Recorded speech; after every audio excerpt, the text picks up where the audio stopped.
I hope you don't mind, but I'd like to speak from the heart here. I've spoken on the show at length about my struggles, my failures, my challenges as a father, as a husband, as a business owner, as an auto repair shop owner, as an automotive technician. And as I've shared before, much of that changed at a little trade show in Raleigh, North Carolina called ASTE. Now, it has phenomenal technical training, some of the most advanced in the country. It has amazing management, marketing, service advisor training you'll find nowhere else. And maybe it was the camaraderie, the knowledge, the access to industry connections that helped me overcome my challenges. But I think the biggest factor that changed my life as a business owner was the realization that others faced the same struggles I did, and they still found success. So why don't you join David and I this September 28th through the 30th in Raleigh, North Carolina, and see if you find your success at ASTE. Go to the show notes today. You'll find a link there to register. We look forward to seeing you at ASTE. The most exciting marketing event of the year is happening September 7th through the 9th at the Institute headquarters in Ogden, Utah.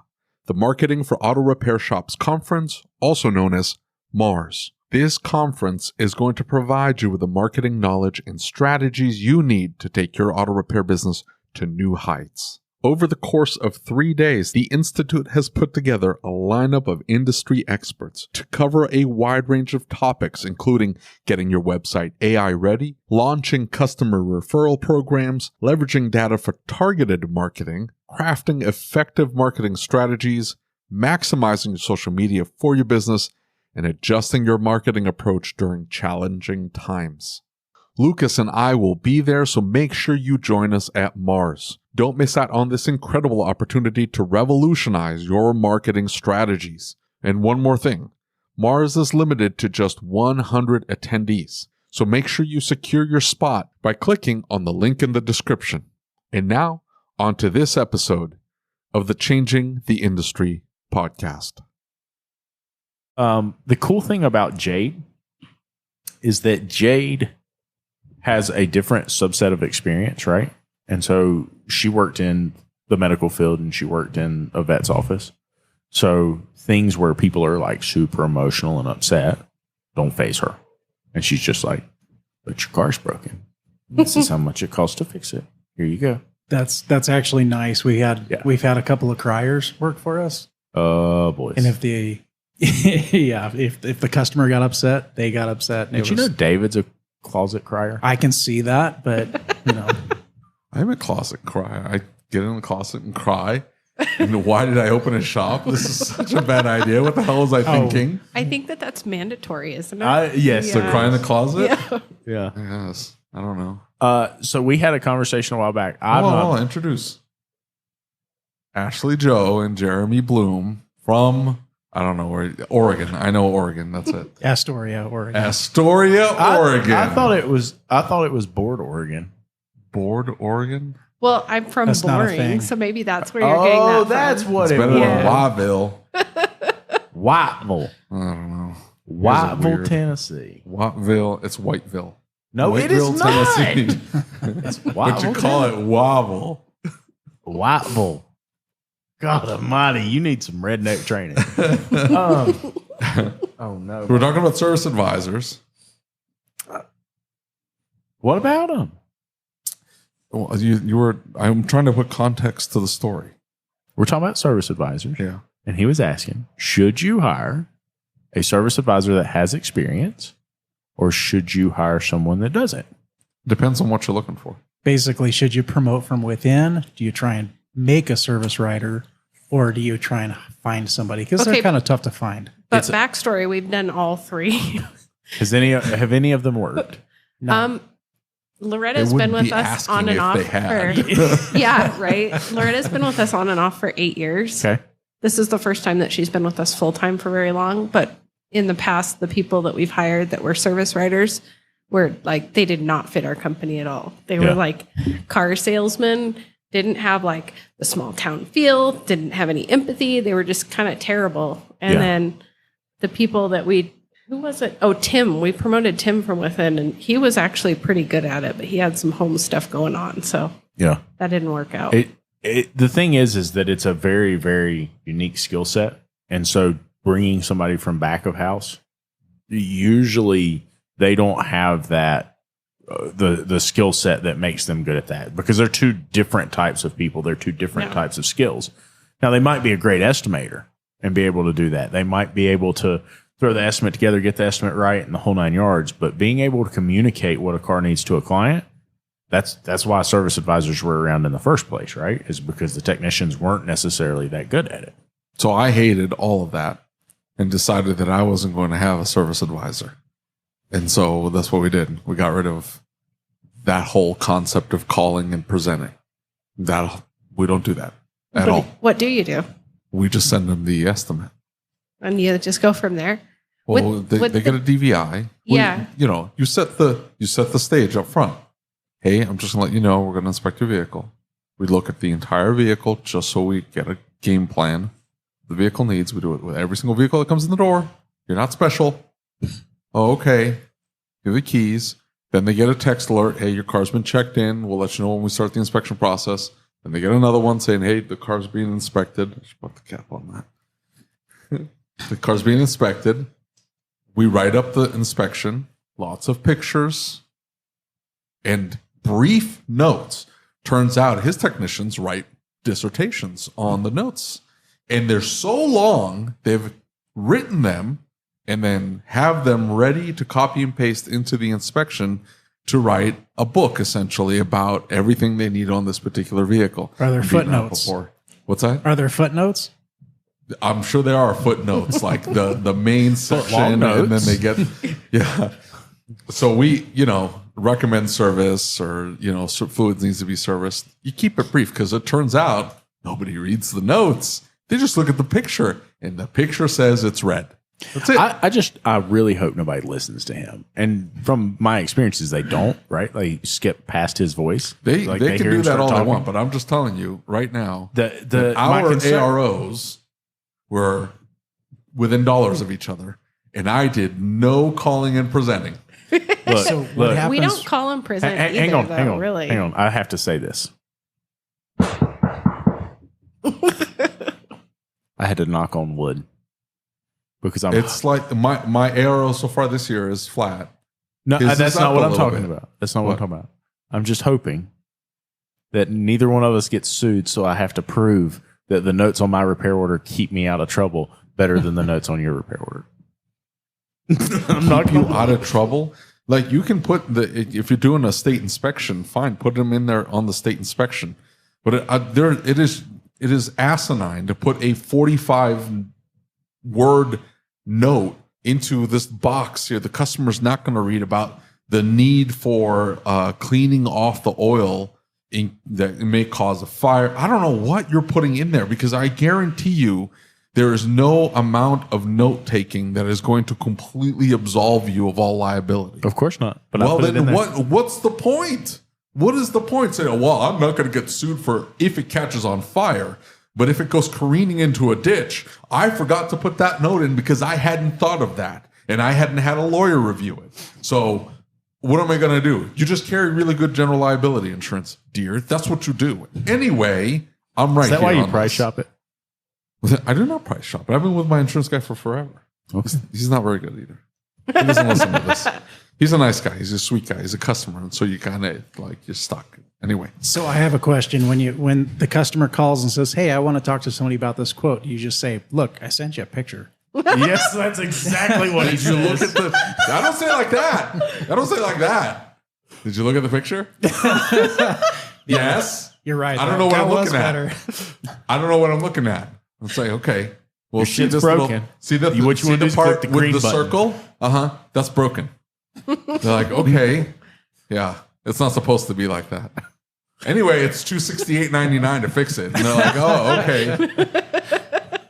Well, go ahead and do it. No. I need you to click it on the app. Oh, okay. It's like, yeah. We'll wait for you. You can do it now if you want. Okay. Make sure you sign the bottom. All right. Thank you. Hey, by the way, I'm going to need parts money. That's what we do. That is what we do. What? You act like it's weird. Here's the thing. I have a track record. It turns out that all of the sales training is unnecessary. Maybe just at my shop, but I don't know. Maybe it's at every shop, and all of it is just fluff. Not Cecil's classes. They're great. So when I asked you, like, what are you looking for? Is if you're looking for somebody to sell, like, I need this close rate. Because there's some shops that are like that, right? Right?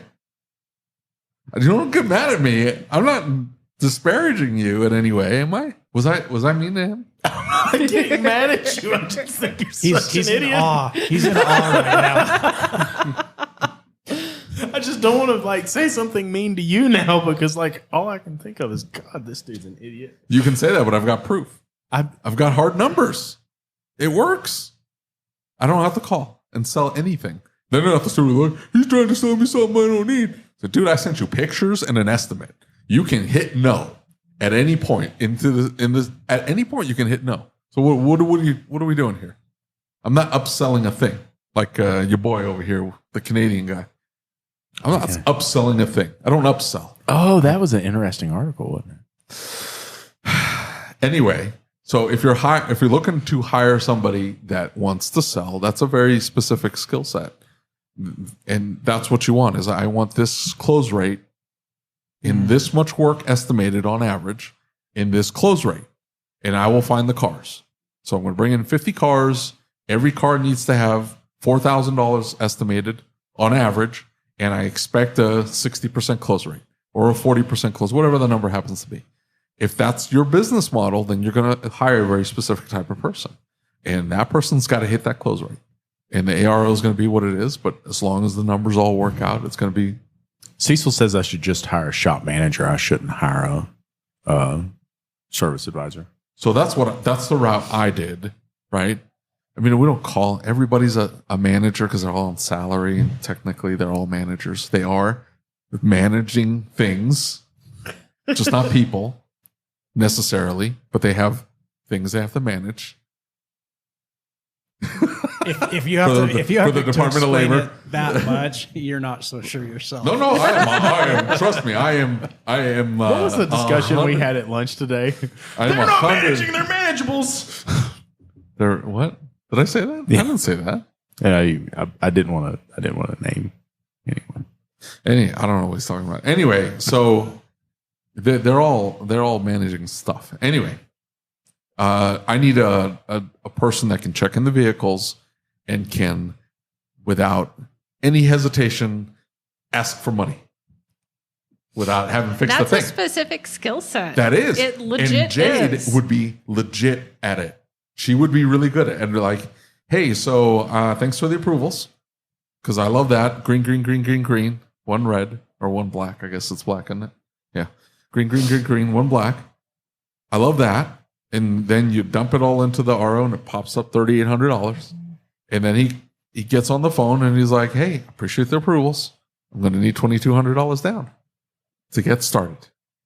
You want to go ahead and take care of that now?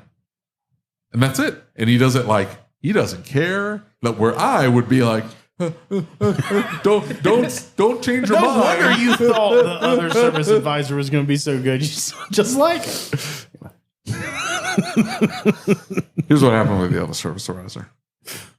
I kind of feel like that's actually somewhat common with owners, though, from what I've seen is I'm good at dealing with customers. I'm not the best service writer because I have a bleeding heart and I have too much invested. Yeah. I can't 100%. just say, here's your bill, take it or leave it. Yeah, 100%. Emotional. Too yes, emotional. Exactly. Well, Juan's he feels bad. No, he doesn't. He does. He's not callous. Like he's not mean. He's not curt or anything like that. Like he is invested in it, but for him, it's just a checkbox.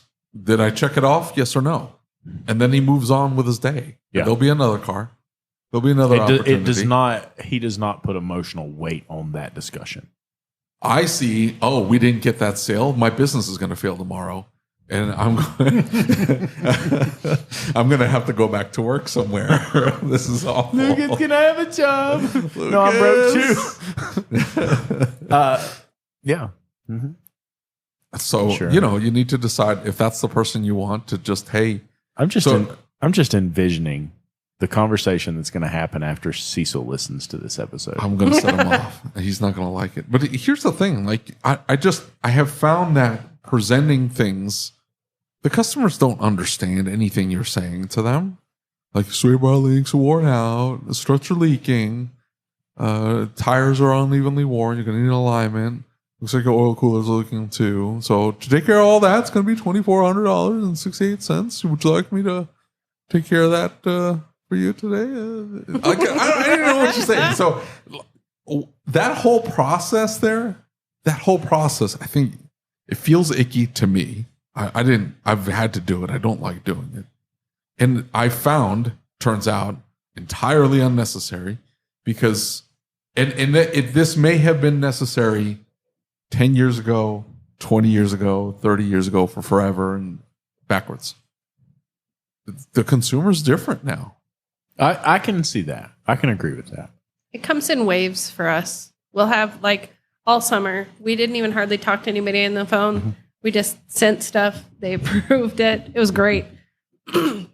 But now we've kind of switched back to people who, like, want to come in and talk about it.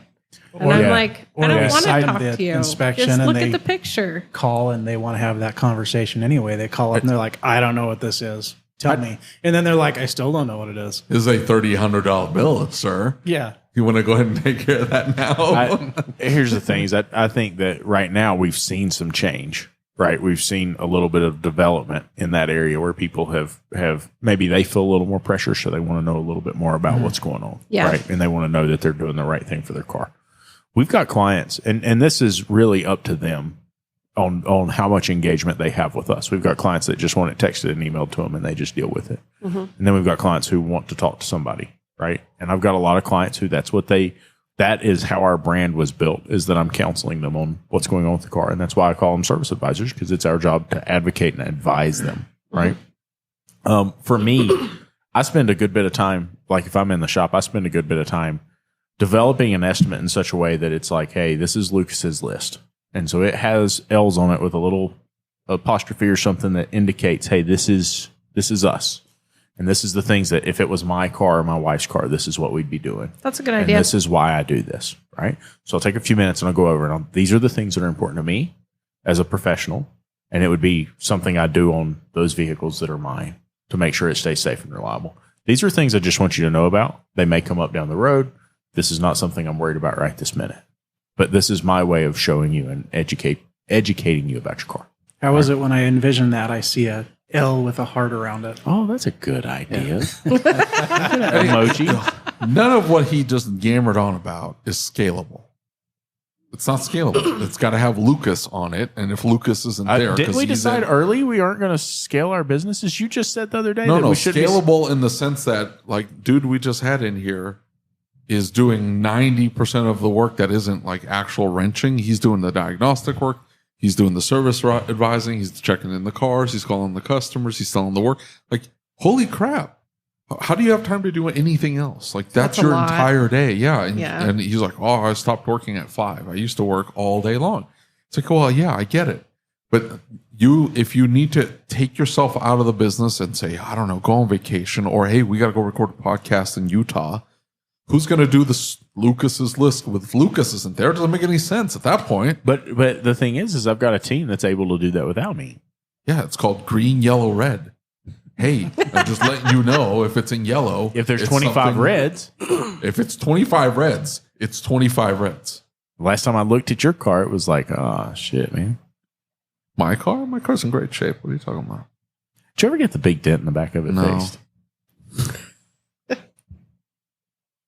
He says we have to go eat, but he doesn't realize we've got another 45 minutes to go. Anyway, I'm going to get a podcast episode out of this. Dang it. So what were you saying? I'm saying that it's not scalable to do something that intimate. And so you have to do something a little bit different. You use the green, yellow, red system because it's in there, right? It makes sense to use it. Why can your technician not say, hey, here's the things that if this was my car, I'd be really focused on?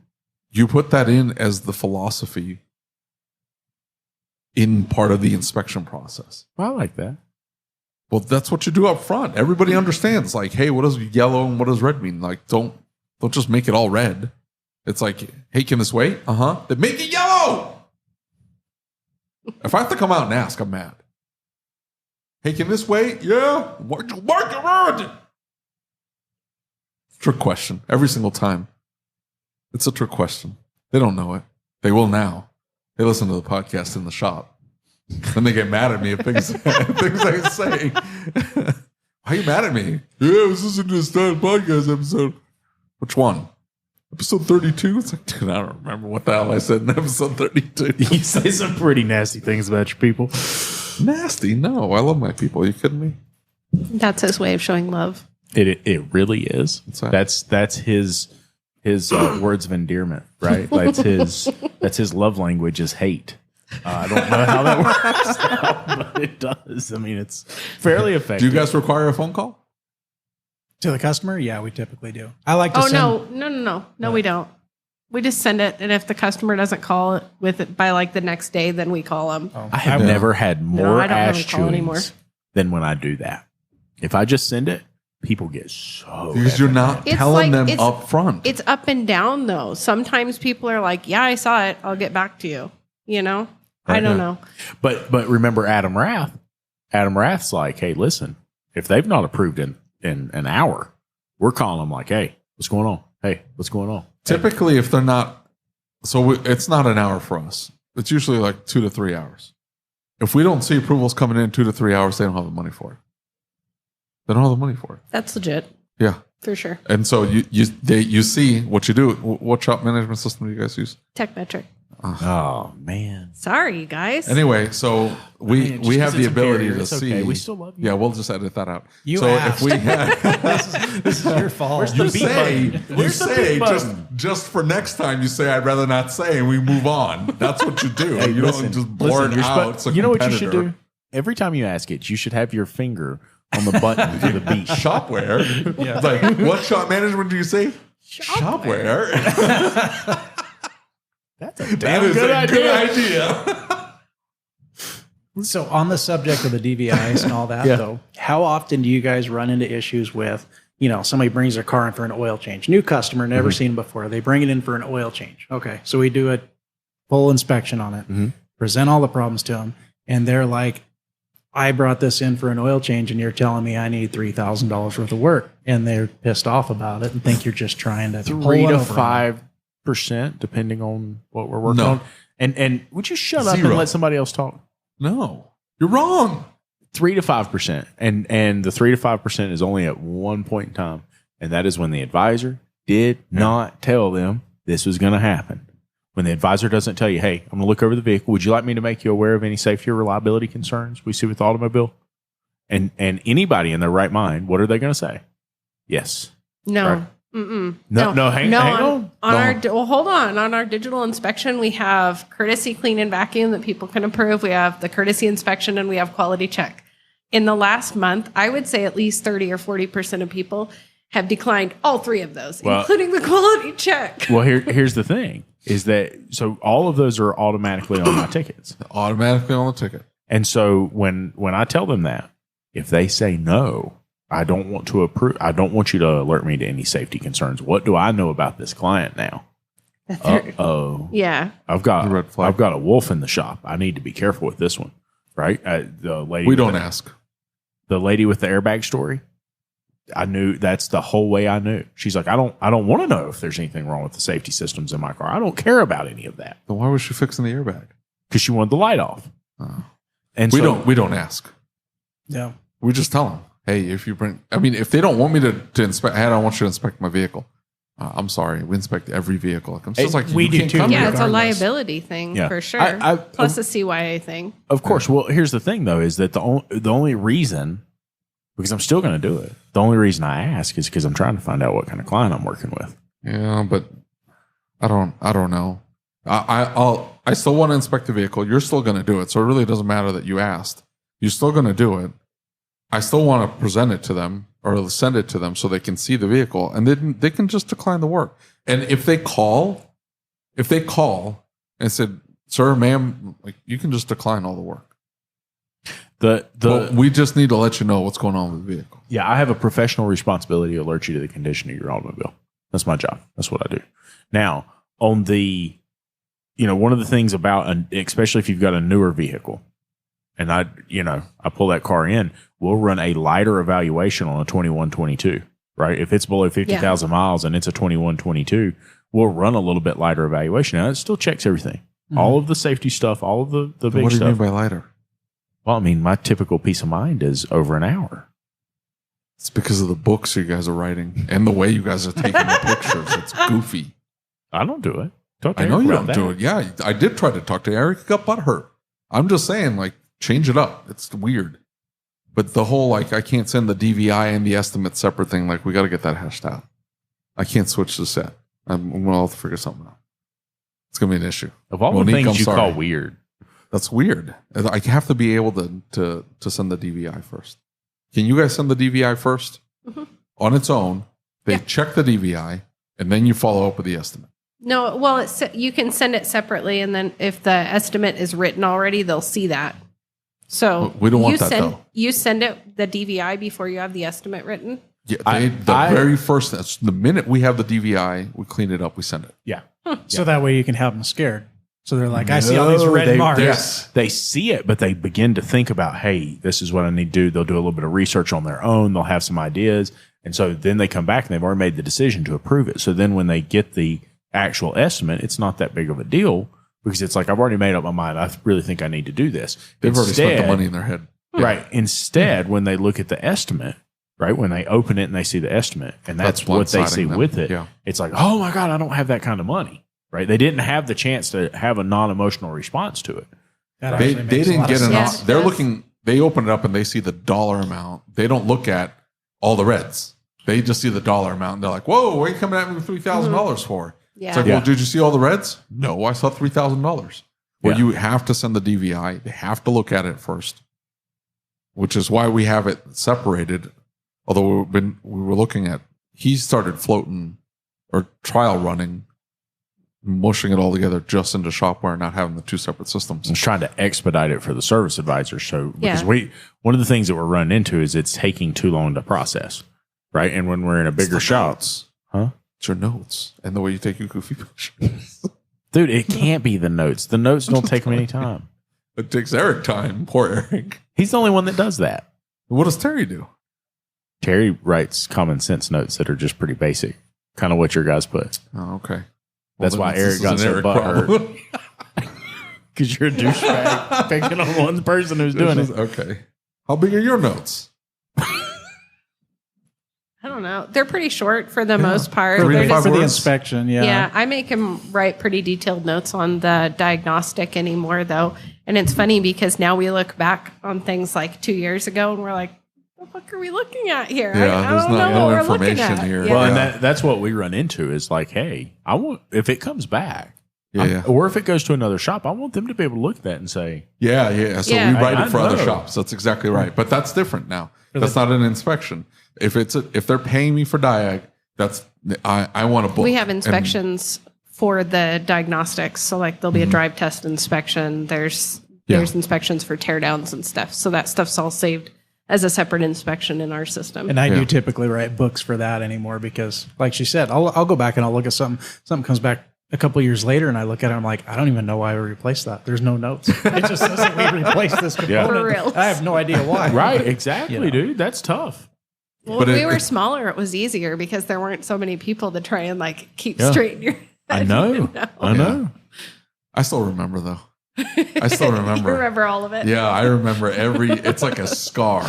It's like a broken heart. Every car. I remember this lady came in. She was mad about this, and when we fixed this, and then we replaced that, and then that went haywire. Because you put an emotional connection to every vehicle. It's not that. No, I'm just telling you. It's like a stab every single time a car comes in the door. I'm like, I need the money, but I'm just telling you, I hate working on cars. Anyway, so the Shopware had integrated their DVI. They always had a DVI, but it used to be like their notes section, and then you kind of had like an outline. Hey, check these 7 things, right? And then you would just make notes in the notes section about the 7 things. And then that was the DVI. And then they decided that, hey, we want to put, instead of the checklist, we want to actually put the findings under the checklist, which was everybody that would come into Shopware would immediately ask for that. They're like, why can't I have that there? And it's like, okay, whatever. And so they did. They made it like that. And it looks really good on the customer side. It looks really slick. Yeah. It makes sense. It flows nice. It's a nice presentation. Yeah. Which again, eliminates the need for the phone call. But the problem now is like, hey, I need them to look at the DVI, and then I need to be able to send an estimate after they see the DVI. They need to be able to see the DVI I think first. I'm 99.99% sure that's one of the coming things, right? The ability to turn off the estimate on and off, right? So that could be turned off. They can't see that while you're building it, and then you can turn it on. That'll fix everything. Yeah. I hope that it's not like toggled separately, so you can toggle it all in one spot. And like, yeah, if I hope they don't do that. And it's an on off button. Yeah. Like hide, don't hide, or hide and reveal. Anyway. So I've got a question. Yep. We had a long, tough conversation a while back about a situation in your shop. Mm-hmm. Tell us the story. I don't remember. So at what point was I out with that person? He's no longer with us. So that's where it ended. You were at the point of tears and not to know what to do because you didn't know if you should keep him, if you should send him, if you should try and fix it. Well, I should have let him go then. The phone call should have been enough of a clue that it was time to just let him go, but I didn't. And well, tell the whole story. Yeah, tell how we call. Yeah. Okay. Tell how we got here. Okay, well, let me start at the beginning then. All right, so a year ago last month, this guy came to us as a Eurotech, which is super hard to find in my area. There are none, right? And we made him a job offer. He used it to get a better wage at his current place. Fine, whatever. We were pissed about it, but we were like, whatever. In July, he rolls into the parking lot with his toolbox, and he's like, I'm here to work. And at the time, we were fully staffed. So we're like, all right, I guess we'll make this work. You can just do diag because I don't have a lift for you. So we brought him on, and I think it was a week or two later. Was it a week or two later when he's like, hey, I need to take some time off to get sober. He had apparently been drinking at work. He told us that that was acceptable at his previous job. And so he took a couple weeks off, came back, and was with us from like early August until right after Bimmers when he walked out again. He told me that I didn't know anything, and I didn't know anything because I wasn't in the shop anymore, and I needed to go out into the shop and work on cars, and then he would respect me. And then after Thanksgiving, he asked for his job back, said that his wife left him, and he was just in a really bad place, and he really missed us. And my bleeding heart was like, all right, you can come back. So early December, he came back. And then I think that we had our phone call in like March, or was it like February? I think it was March. And David, are you looking at him going, why? You let this go on. I'm blaming you. He told me no. He told me no the second time. But by the time bad things were in the shop, I knew shop morale was sucky. I didn't know why. We live in a super gray area. People get seasonal depression. They talk about it all the time.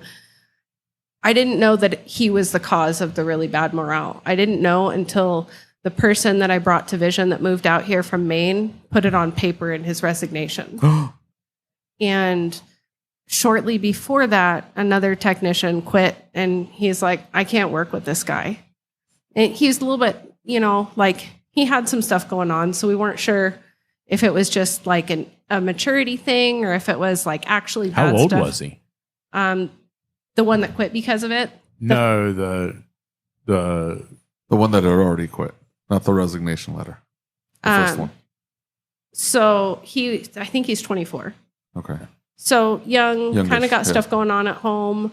He had already worked for us once before, and when he quit, it was comical. I don't want to like call him out or anything, so I'm not going to do anything identifying, but we weren't sure if it was like overreaction and maturity or if it was something really going on. But then we got this letter from the guy that we took to Vision, and we were like, all right, this is a real bad situation.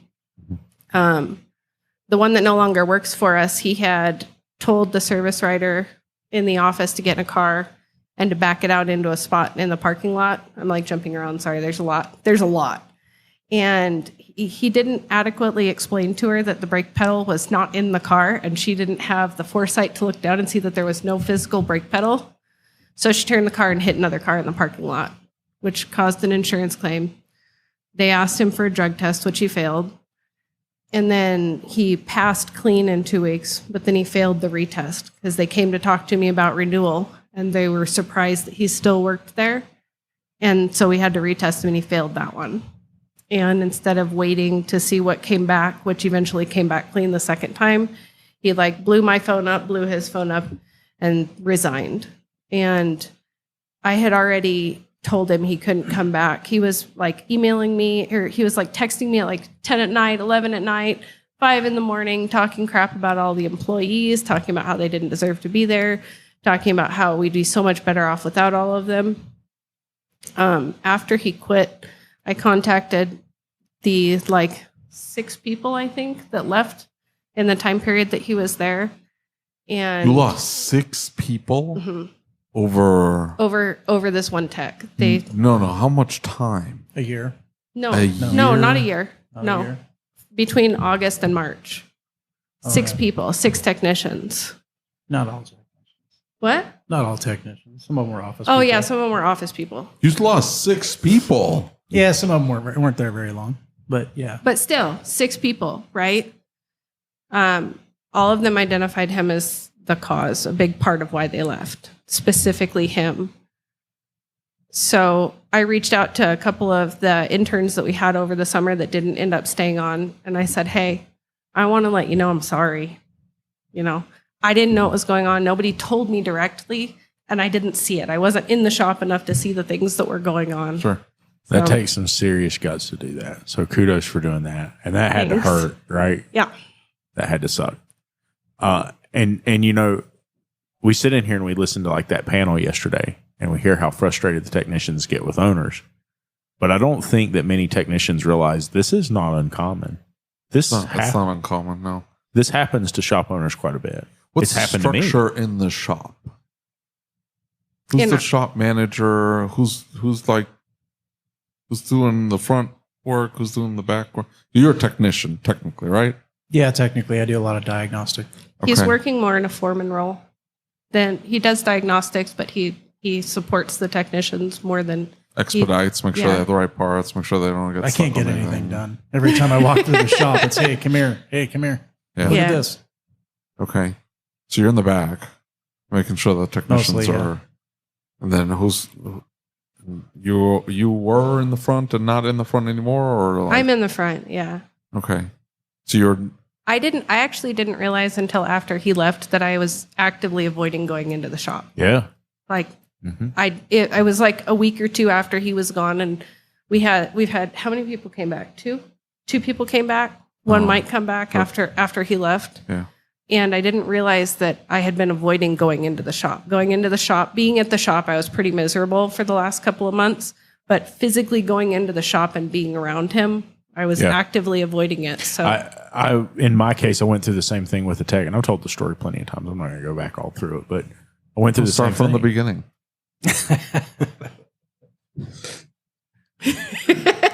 He threatened to put a hole in this, and every single time I annoyed him, he was going to squeeze water all over me. He's going to need a bigger bottle. Just get a spray bottle. That's a good idea. Like a dog. No, a cat.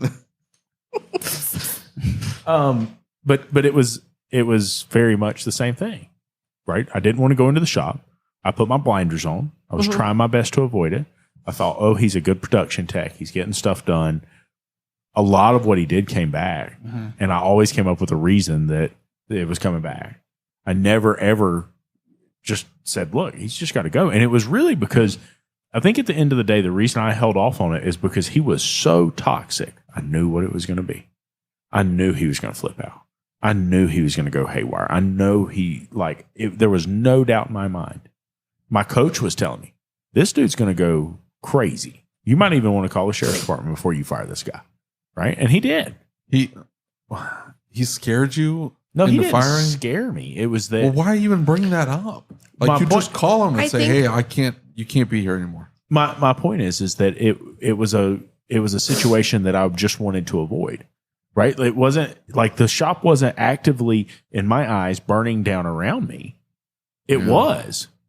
Right? Yeah, I didn't maybe. realize I was killing the culture and everything else because we were getting work out and things were happening. But I always had a reason. It was, part of it is I feel bad, right? I hated firing people. That was really the that's only what it person was. I'd ever fired was this guy at that point. And I realized like that's probably the worst experience I'll ever have firing somebody. I don't care. I got it the rest of the way. Whatever, But I think that I did something very similar. I didn't want to go in the back of the shop. And so I disconnected from that. And it caused me to not realize how bad it had gotten and how bad his work was and what he was doing. Right. And it was an addiction thing too. But this is super What was he addicted common. to? He was addicted to alcohol. Was it alcoholic? Was he drunk at the shop? No, he was never drunk at the shop. Was he ever drunk? Was your guy drunk at your Yeah. shop? We found out after the fact. Afterwards, that he would go out and drink at lunch, which aligns Were they with, like red flags that you like looking Yeah. back and you're like, yeah, he was drunk that day. Oh, yeah, for sure. Hindsight. Yeah. Yeah. Yeah. And like, it's really, we got like emotionally close to him. Like, we felt bad after his family left. We invited him over to Thanksgiving. Like, I brought him into my home, so it was hard to just like, all Cut right, and run. we can't do this anymore. Yeah. There's a reason that programs which offer therapy and counseling and rehab and addiction help have such strict rules about how they handle it, because that is a big way to get into a situation where they can't help them anymore, is because they are emotionally blinded by that person. That person can become extremely manipulative. Yeah. That person can become extremely controlling. That person can say hurtful things that make you think. It's almost like narcissism, right? All of a sudden you see this whole different side of this person that you thought liked you and this and that. And a lot of it is just the addiction. It's not necessarily who they are, but it can cause you to make poor decisions when dealing with them. And you've got to be careful getting close for that reason to somebody like that. It makes me feel really bad when I look back on it. And I didn't know that he was harassing the employees the way that he was. He was apparently messaging them after hours, harassing them as well, like all night. He was apparently like, he'd walk by, from the stories that I've gotten from people, he'd walk by and like make sideways comments while they were doing something like a timing belt. So then we had one guy that, man, he struggled with a Subaru timing belt, and we could not figure out why, because it's just such an easy job. And we were trying to figure out, he ended up putting the tensioner in and not taking the pin out. So it screwed everything up, right? And we were watching the video, and we didn't realize what was happening when we were watching it, but he would go over there and talk to this person. Like every 20 minutes, he'd swing by for a few seconds. We assumed that he was giving him help. Afterwards, when one of our employees came back, she was like, no, that's not what was happening at all. He would go over there and make comments and make him feel bad, make him feel like he shouldn't be there and couldn't do the job. Yeah. And I feel super responsible because I'm there to like take care of them. These people are like my family, and I didn't even know what was happening. Yeah. This person's a monster. Holy crap. I don't think he intentionally was a monster. I think that it was at like some point. At some point. We never are. No. I have been a monster before, right? And you become bitter. Like, it hurts. Things don't go the way that you think that they go. Life's not happening like you think it should happen. Things get hard. Look in the mirror, and I understand that. But when you're addicted to something, that's hard to do, right? When you're addicted to something, and the problem is that it's like if you're an alcoholic, right? You feel bad if you don't drink, so you want to go have a drink. While you're not drinking, everything's okay, but then you go have a drink, and all of a sudden you start running your mouth a little bit, and then you start to talk to yourself, and you start telling yourself stories. And all of a sudden that story turns into something else. And it's like, well, that person did this. Well, and that person did that. And you will start telling yourself stories. And all of a sudden that logic and that reasoning portion of your brain is no longer logic and reasoning. It's allowing this story you're telling yourself to get out of control. And so if addiction goes too far, it just turns into that in a big way. And everything in your life can become that story. Everything in your life can be, this person did this. There are people who have had spouses that have ended up murdering them because they had told themselves such a story. And a lot of it, I think, comes back to addiction, right? Okay, so That's perfect stuff example. that happens in the mountains there. I don't. Sorry. He sends us a picture, to my horror, of his arm handcuffed. And I'm like, great. So that says P&W Automotive down your shirt. So that's great. Really, thanks for representing. And he's like, I got a DUI, but I'm going to get out of it because I just had open containers in the back. I wasn't actually drinking. And we're like, it's not how that works. Yeah. Also, why is that in your car? Also, can you make better decisions? And for the last 4 months, all we've heard about is how he's going to get out of it. He's pushing out the court date, so hoping that the police isn't going to show up, the officer isn't going to show up, and he's banking everything on that. Like, he is so solid set that he is not going to have any repercussions. Convinced the police officer was a problem. Exactly. Convinced that everybody else, 100%, that he was set up, that it was they came after him, and it wasn't fair, and it's not right, and it's not okay what they did to him. And he's Exactly. going to go in there and he's going to prove that this is them that did this to him, right? Do you guys do debriefs when someone leaves? Normally, I try to. I haven't been. You lost 6 people in a very short amount of time. Did you do a debrief with any of them? I think I did on 2 of them. 2 or 3 of them, yeah. But they I couldn't They get didn't say anything. like No. one of the females. I couldn't get her to come back in. Maybe. Let me explain. Are you talking to all the current employees after the one that left leaves? No, actually, we've Okay. never done that before. So, like, if you sit down with them, you find out lots of stuff that you didn't know was going on. And all of a sudden they're gone and they're like, yeah, I hated that person. They were miserable to work with. I mean, we've heard that in the team meetings.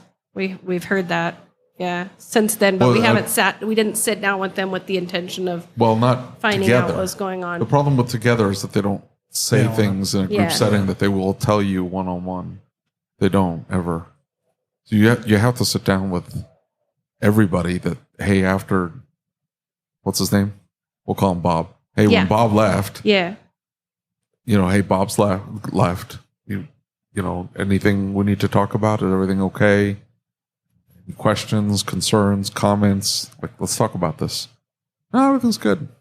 I hated Bob. It's like, oh, okay, great. I don't know. Yeah, we probably should do that. I mean, even though everybody's talked to us quite a bit, they've all talked to us like in a group. So yeah, you might want to sit down with them, especially after something like that. yeah. You might want to just do one-on-one for a little while and just talk to them just to make sure they get some stuff out. I feel like a lot of it, like you were saying, Lucas, I know for myself personally,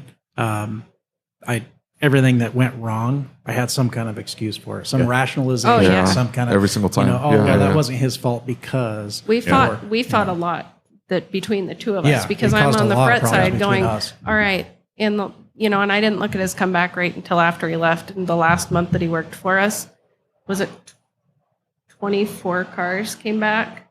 24 cars were comebacks. Like that makes our reputation look like crap. Yeah. But it was 24 out of 40 cars that he worked on. Oh, wow. So it was like That's insane. disastrous. But every time that I would talk to him about it, he'd be like, well, this reason or that reason or the other reason. And we both, and he didn't know what the number was then. To be fair, he just knew that they were coming back. But The thing is that what I learned from my experience is a firm stance, right?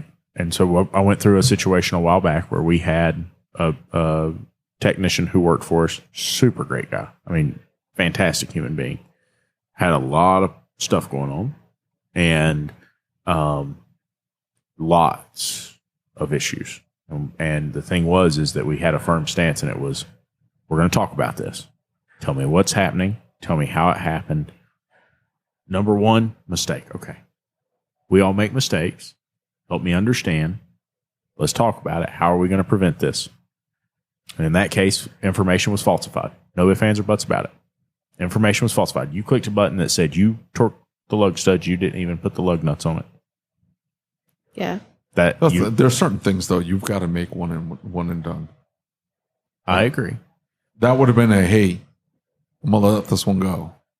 But this ever happens again, you're gone. And then within the span of the next mistakes that came back were one and then another. And those two mistakes came back at the exact same time. And I sat him down and I said, one of them was a safety. And I said, I cannot do this. I will not do this. Help me understand it. In 99.99% of all cases, I would be terminating you right now.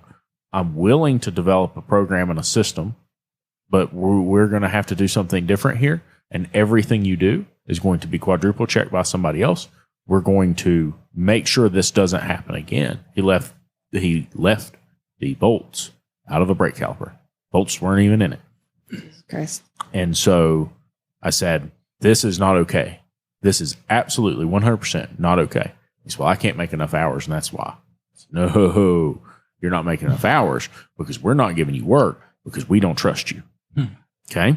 I backed it down, was trying to give you easier and easier jobs. That clearly did not fix things. So here's what we're going to do. And the very next day, he came in and turned in his resignation. And 18 cars came back directly after that. Every car he had worked on came back. That's how it always happens. The technician leaves, man. And all of a sudden you get piled up. A lot of them, yeah. I will say the technician that just left me, we haven't gotten anything back. Yeah, but that was a different situation. That he left because his boss was a complete jackass to him. And he was making fun of him. He was picking on him nonstop. He questioned for his own good. Of course. For his own good. Yeah. He's on a podcast talking about his personal decisions and his personal life. He cuts the lawn at the shop. He's cutting my mom's lawn right now. Fantastic human being. Nick, you just got to drop the anchor and come on back.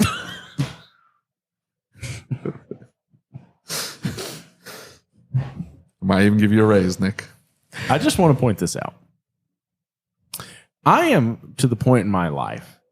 I've never been one that worries about heaven or hell or anything like that. That's never been a concern of mine. But I am somewhat worried that just sitting next to this man is probably going to get me struck by lightning at some point. Have you ever seen the episode of South Park where Cartman gets struck by lightning? You watch a lot of South Park. I love South Park. You do remind me of Cartman. I can't watch South Park with my kids, obviously, for obvious reasons. Oh, yeah, for sure. But I have been showing them old Simpsons episodes, like seasons 1 through 8. A few episodes from 10, but 1 through 8, gold. Every single one. I just laugh and laugh. My kids don't get the jokes. Kids are like, what are we watching? Well, it's just a cartoon and it's kind of funny. And there's some childish humor in there. But they don't get like the pop reference, the 90s pop reference, or the older 60 references from the 60s and old Twilight Zone episode. And they have no idea. And I'm laughing. Maybe we should start watching The Simpsons. You guys never watched The Simpsons? Oh, yeah. Well, I mean, we have, just not together. It's been decades. Yeah. No, dude, you gotta go back and you've seen all the memes, like how The Simpsons predicted things that happened. Yep. And you don't watch The Simpsons. That's not what. No. I mean, yes, they do that, but no. You got to watch the commentaries because they will explain that. Okay, there's 3 jokes in this 7-second sequence. There's 3 jokes in there, but I thought we could squeeze in one more joke in there, and it's the most. And they just build the absurdity. It's like, well, that's kind of funny, but that's absurd. That's funny, and then another layer, and then another layer, and that kind of love and there's that's art right there. They're just trying to squeeze that one extra stupid joke in there. Just to make it that much funnier. They don't do it anymore. The new ones are just awful. You can't. After season 10, it's just. So not only do you have time to watch cartoons, you watch people talk about the cartoons. Maybe we should stop calling people.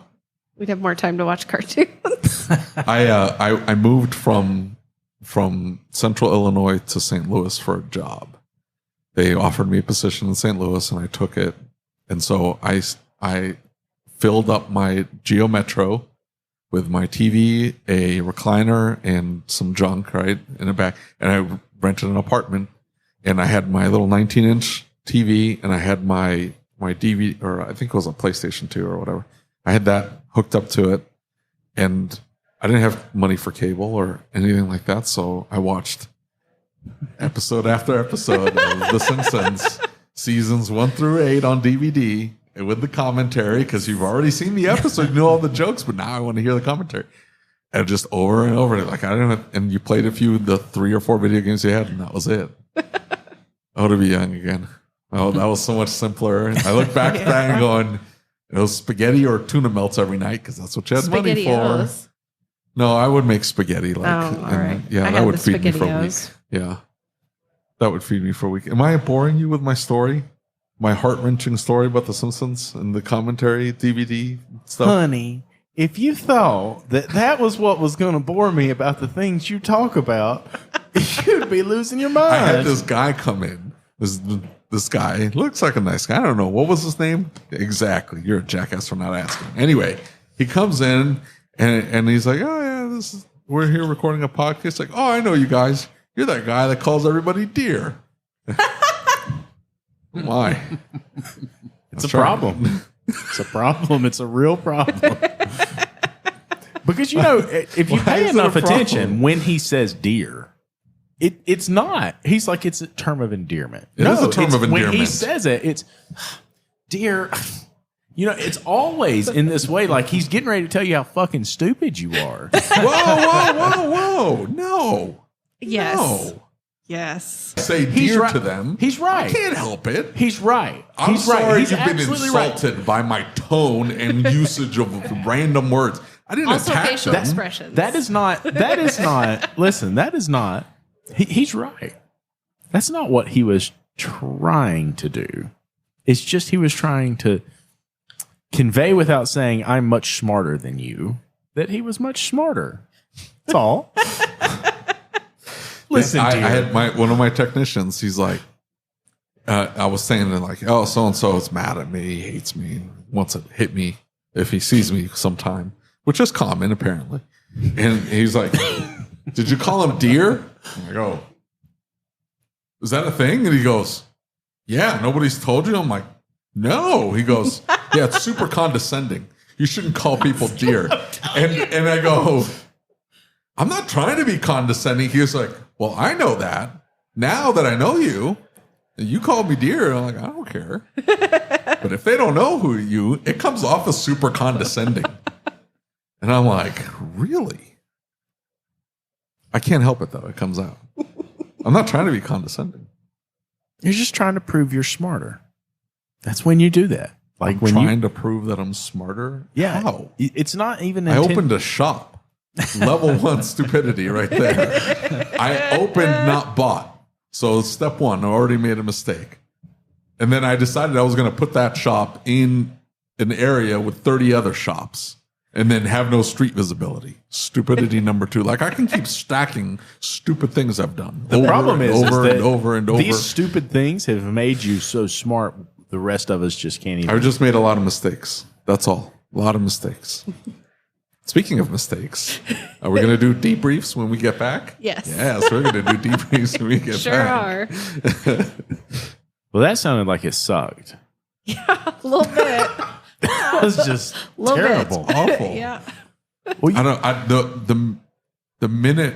I mean, Okay. it's easy for me to say something because I've been out of the situation. But like he was telling me about a situation with another couple. Husband works in the back, wife works in the front. Very similar situation where things have all of a sudden gone sideways and the business is on the verge of closing. Mm-hmm. And I'm hearing him tell me, and I go, this doesn't make any sense. Like at some point, and I get it, you get into the weeds and like you start to make excuses, like you're saying. But at some point, like I would have lost one person. And when I lose somebody, I take it very personally. Like I did something wrong here. Yeah. Like I blame myself for losing that tech because I did lay into him way too hard. Mm-hmm. But at some point it got funny and it was cathartic for me to make fun of him. But whatever. Oh, Lord. He deserved it. He made bad choices. Anyway. I still love him. I want him to come back, just not with the baggage he had. Anyway. And we all have that tech. Emphasis on bag, by the way, Lucas. And anyway. By the way, we're working on his truck. It's at the shop. Anyway. I would have lost that first person, and I would have taken it very personally, and I would have asked everybody. And at some point, somebody would have told me, it's like, hey, it's Bob. What do you mean it's Bob? He's awful to work with. Like, you're going to lose more people. Like, I'm thinking of quitting. On the second one, it would have been flamethrower to the shop. On the second person. Because I'm not going to... Hiring is the most god-awful experience anybody, any shop owner, any like manager has to go through. Hiring is miserable. It is awful. Writing the ad is awful. Putting it out there is awful. Interviewing, and then am I making the right decision? I don't want to bring the wrong person in. And you're like, I need to get somebody in here, and that whole process is just exhausting and taxing. And I am not going to lose people, not like that. On the second person, flamethrower to the shop. Somebody's telling me what the hell's going on here. I shouldn't have lost two people. What's going on? And somebody would have fessed them. Like, it's that guy right there. I feel like he's calling me dear. Yeah, just a little bit. Listen, dear. No. Here's the thing: is that if you do any research on narcissism, right? Because narcissism is a pretty big thing. If you do a little bit of research on it, you find out that when human beings are confronted with a narcissist, one of the things they do is they begin to blame themselves for what that person's doing, right?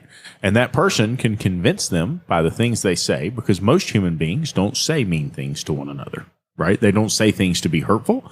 They don't place blame. They just say, hey, here's the situation. Here's what's going on. That's what we do as human beings. And so the natural human reaction when dealing with a truly narcissistic person is that I am going to try and figure out what I'm doing wrong because I'm the common denominator. But you don't realize they're actually the common denominator. And so I think it's somewhat understandable, the decision that you guys made, because an addict is a narcissist. That's all there is to it. There's no way around that. And I'm sure some mental health expert will come and bash me for saying that. Well, they're at least behaving in a narcissistic fashion. Right. From my experiences as an addict. Yeah. Right. And so the problem is that when you're dealing with someone like that, they're going to say that it's your fault. They're going to blame you. They're going to tell you why it's not their fault. They're going to put all of this out there in such a way. And I'm serious. Go watch a YouTube video about what is a narcissist and watch their behaviors and tell me that it's not the tech that you had. And if you find yourself, if anybody listening finds themselves in that situation, they go right now. Because that was the biggest mistake I ever made in my business, is I kept somebody that was like that. And if I had let them go, I'd be much further along my journey of being successful than I am right now. I hurt a lot of people, a lot of friends, a lot of family by letting that person stay in the business. And that sucks. Because I know how emotional you feel about it, because you feel personally responsible for the damage that person did to other people. And you felt like you should have been there to protect them and stop it. And you can't do that all the time. But the reality is we have to make ourselves aware of that. And to all the technicians who are out here fussing, saying, oh, technicians aren't treated well. This is a perfect example of what happens to shop owners every single day in this country, is that somebody like this walks in and acts this way to a shop owner. And over time, the shop owner will become jaded about technicians. They will become jaded about people they bring into the shop, because they've experienced this. So now they don't trust anybody. And it's something that we all have to be responsible for fixing. Are you going to be quicker to fire someone now, you think? Probably. I'd like to say so, yeah. Yeah, pay more attention to it. Don't just overlook things and just, assume, well, that person probably just quit because they had their own thing going on, or that person's gone because who knows why. Dig into it a little bit deeper and see. I think if I have concerns, then I'll talk to the team that they're working with. One of the things that I didn't know he was doing was he was telling our new hire to watch his back because the service writer was ordering the wrong parts to sabotage him. But the funny part is that the wrong parts we'd order were the ones that he sourced himself. So it was But if I had just asked people in the shop what was going on, I would have known. Yeah. I think that if I ever find myself avoiding the shop, that's going to probably be a red flag for me because I like being in the shop. Yeah. I don't know that I'd like to say I'm 100% guilty of not putting more rigid parameters around what's acceptable and what's not acceptable. I excuse a lot of bad behavior. And we were talking at lunch and I go, maybe I'm just not cut out for it, because we talk to a lot of really successful shop owners, and those bastards will not hesitate to fire someone tomorrow if they are not meeting their expectations performance-wise. They don't they're care. gone. It's my family or yours, and I like my family more than yours. Goodbye. And then out the door they go. That level of ruthlessness, I think is what I called it. Yeah. And I don't say that disparagingly. It's a ruthless mindset to say that this will succeed come hell or high water, and I'm not going to let you stand in the way of it. And then that's it. I don't know that I got that in me. You've heard me tell somebody in our industry before that, like, hey, I'm almost envious of how ruthless you can be. Right? I know it sounds crazy, but it's like I could not do that if I tried. To have that emotional detachment. Yeah. I could not do it if I tried. What were you going to say? I got sidetracked with the emotional detachment thing. Real nice, Lucas. Thanks. It'll come back to me. It was going to be a great point, too. It was going to make the entire podcast. It was going to be the snippet that I share. Make this sucker blow up. These two are on it. It'll blow up no matter what. What's that? Yeah, the last one did really well. It's his pretty face, really. Look at this face. Face for podcast. Yeah. The face for radio. Yeah. You guys didn't listen to it. I can tell, because you would have known that it was not on video. It was just audio. Because of jerks. Forget it. I'm cutting this whole thing down. Delete. All right.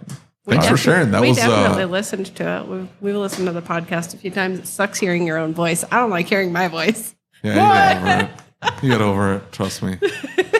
Listen, David. What's interesting about David's completely the opposite.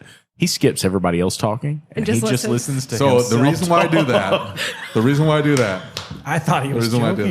No, he's not joking. The reason why I do that, you're the only fucking they'll say like a lot of stupid things. I'm not just joking. They're just jokes.